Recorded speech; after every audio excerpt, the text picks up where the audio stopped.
kayo? Para ipili sa'yo yan kayo. Amo kami ligigan na nita na kaya. Pero Nandito ko kayo data. sa harap muna, sa harap. Tala. Yan. Okay, tatawagin ko na lang gusto na si Zaren Magdasal. Asan siya?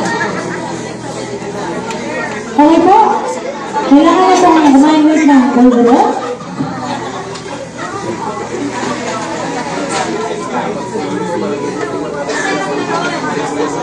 Harap dito, harap dito.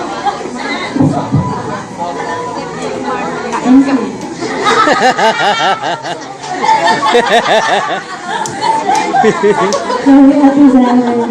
Marami ako gusto sabihin kasi sabi maayos kasi. Muli na lang ang pulburo. Muli mo ko doon. Hindi, MC, alam kong mabait na bata ito, lalo pag nagpupunta sa amin.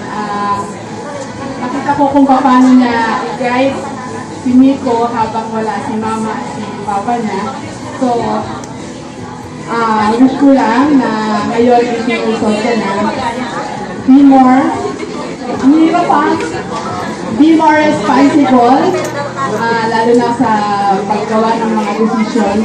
Hindi po 18 ka na, ikaw na mag-decide, nandiyan pa rin si mama at si papa. And sa ganitong paraan, nakita mo kung paano nila binigay yung best nila para maibigay sa iyo yung